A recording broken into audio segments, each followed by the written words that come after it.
I think as having two children, one 2.5-year-old daughter and a 12-year-old daughter, I remember mostly, more than anything else, the sleep deprivation I went through. And I think it was mostly because the interruption of sleep during the night. The first time you bring up the excitement, the fact that my wife was tired, so I had to jump up to do the bottle feed sometimes. Like, any time we heard a murmur, is she still breathing, any of that type of thing, I was like, interrupted sleep. So for 2 weeks that my work had given me off before I had to go back to work, I just remember this feeling of just like any time I could grab 50 winks or whatever the case may be, I would take it. I'd never felt so tired in my life, and I used to party hard, so I should have been quite used to it, not necessarily going through the night. So that was I suppose when you party, though, you don't get 2 hours sleep and then get woken up again and then 2 hours sleep and get woken up. It's a form of torture, though, isn't it? It is. Actually, I had it almost in reverse, because when our first one came back, the first 2 weeks, no problem, sleep. I thought, perfect baby, no problem at all. And then it kicked in after that, and that's when I realised actually what sleep deprivation was really all about. You're going to kill me, as I think I was quite lucky. First 3 nights, no sleep at all, but that was mainly shock and fear, because you've got this tiny little thing that you don't feel qualified to look after. But then after that, because I'm a stand-up comedian, my body clock's buggered anyway, so I don't sleep till late at night for the most part.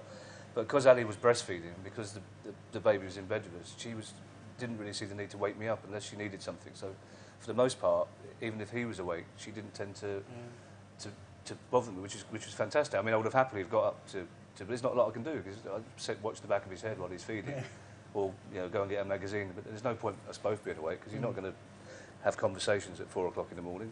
See, Karen breastfed as well, my wife, and I found that I got quite guilty about that, because when they're breastfeeding, it's like you say, you can't do anything apart from sit and watch. I thanked my lucky stars. Yeah. I didn't feel guilty at all. I just felt I got out of jail. But I did feel, I mean, in terms of bonding with the baby, I didn't think it helped. For a year, because I was touring as well, so a lot of the time, even when I was indoors, I only saw the back of his head. So I was sleeping perfectly, but it was at the expense of not really bonding for the first year. But did you find it as well, because in some respects we're quite similar that we're presenting, did you find it was actually affecting your performance as well? Because that's the thing that I found, that actually I was looking physically absolutely wrecked. And I mean, obviously you're on radio as well. Because you're on the radio with a newborn baby. I wasn't too bad, because I've always kept irregular hours anyway, and I've never... I can't remember the last time, probably from the age of 24, 20 odd years ago, the last time I got 8 hours proper sleep anyway, at proper times. I was always either getting in late and getting up late, or just not sleeping brilliantly anyway.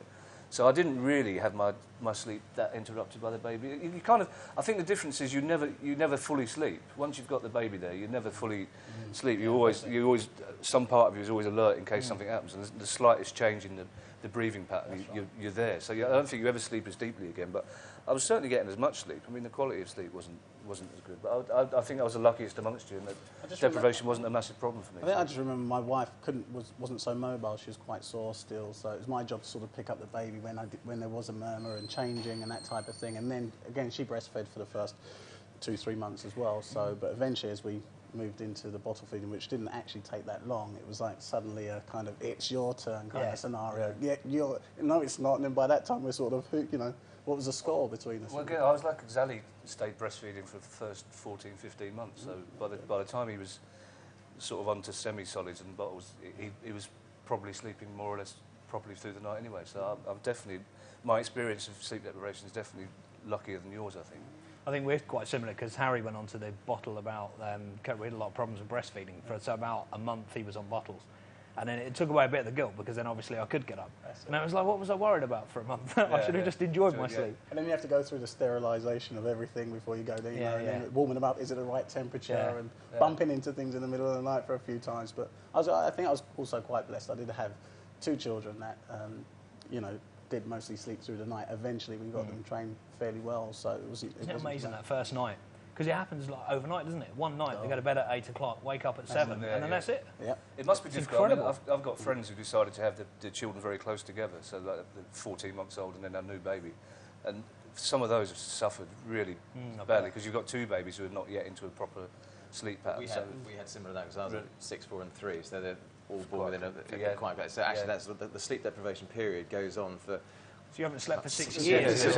It's just what it feels like. But do you ever have that recriminations period as well? Because there are some days where you've got a big show to do, you've got a big gig to do, you've got something to edit, where you think, I've just got to get a night's sleep. And you say, I'm sorry, I just have to get a night's sleep. And the lack of sympathy which comes back, understandably so. I think that's when you get to the stage when you do actually start snapping at each other before you eventually realise that you're probably being quite unfair to each other, because you're quite right. You do go, hold on a second, if I don't get to work, we're suddenly going to be up.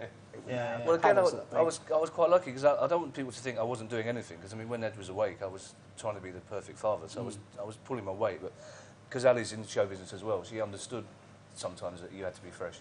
And in fact, the only problem I got when I was working is that she was jealous that she wasn't working and I used to drive her up the wall.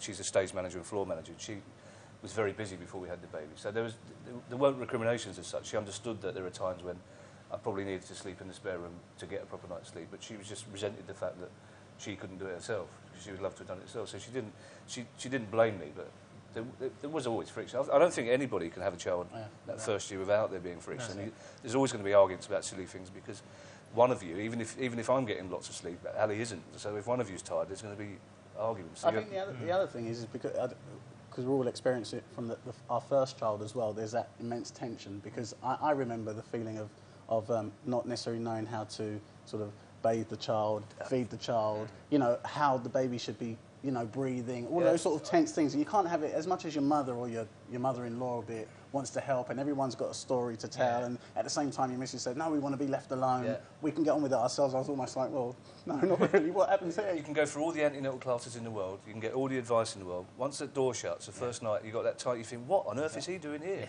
It's like exams, isn't it? As soon as the paper's in front of you, like, what's I felt. I was terrified. I felt, who's left him in charge of us two? It didn't feel right, and that's why I didn't sleep for 3 nights, because he was in with us, because Ali was really keen on having him sleep in the bed with us, and you're just terrified to move for 3 nights.